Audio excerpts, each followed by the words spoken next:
Bonjour à tous, une vidéo d'essai après réparation de ce lecteur CD SACD Tech, référence CD1000.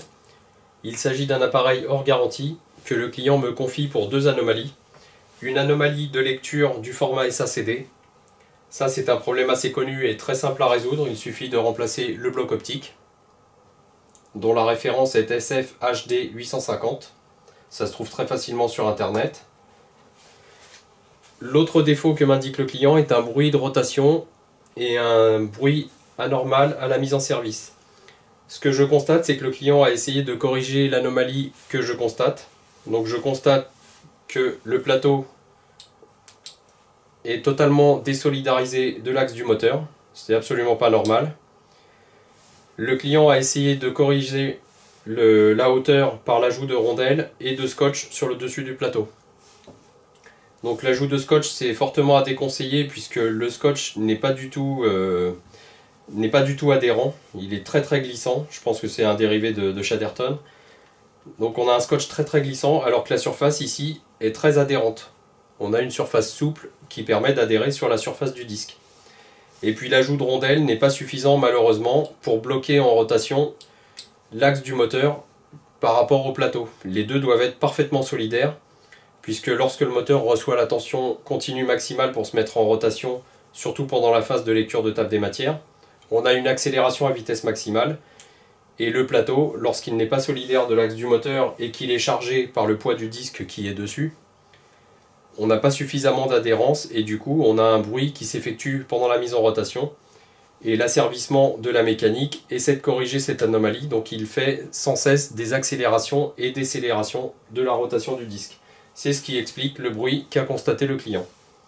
Une fois lancé, le lecteur arrivait à s'en sortir, puisque globalement, on a un système d'asservissement très performant sous ce mécanisme.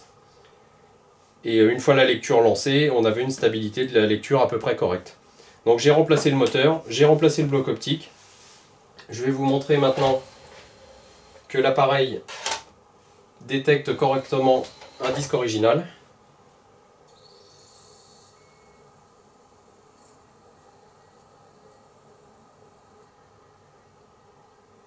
Vous voyez que la table des matières est lue de façon très rapide.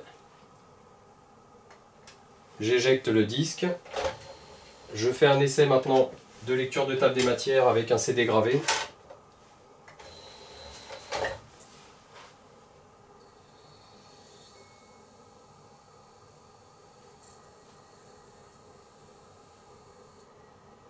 Là aussi, on a une prise en charge correcte de la table des matières. Bien sûr, je peux lancer la lecture.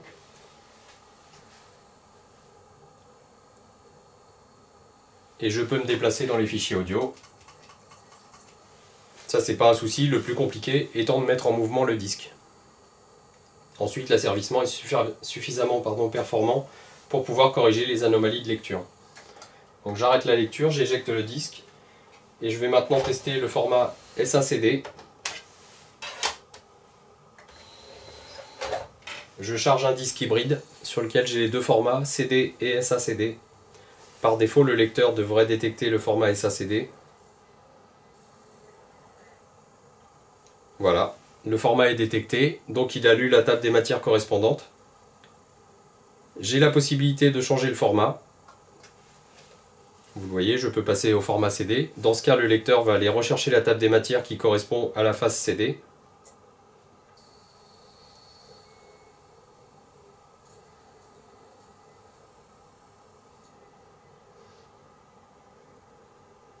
Et je reviens sur le format SACD. Donc là aussi on a un arrêt complet et une remise en rotation pour aller rechercher la table des matières correspondante au format voulu.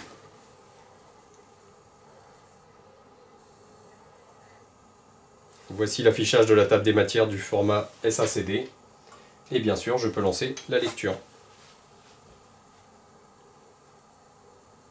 Voilà, donc les deux anomalies pour lesquelles ce lecteur m'a été confié sont corrigées.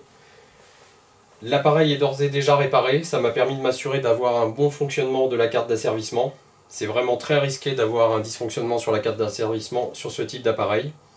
Si le client accepte le devis, la réparation est déjà effectuée, donc je n'ai plus qu'à réexpédier l'appareil.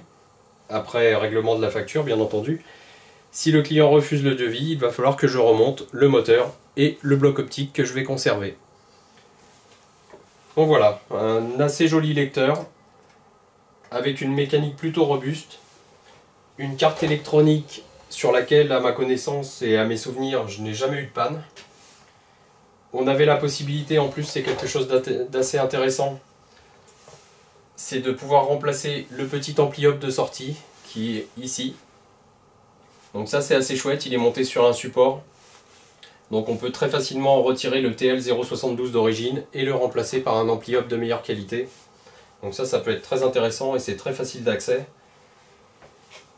Et puis globalement c'est un lecteur plutôt joli, assez bien construit. Et avec donc un fonctionnement globalement assez fiable. À l'exception de ce défaut qui est plutôt connu d'une part sur le moteur disque et d'autre part sur le bloc optique.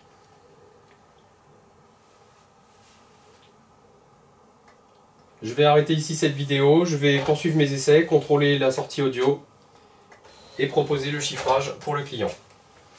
Voilà, je vous souhaite une bonne journée à tous et puis je vous dis à bientôt.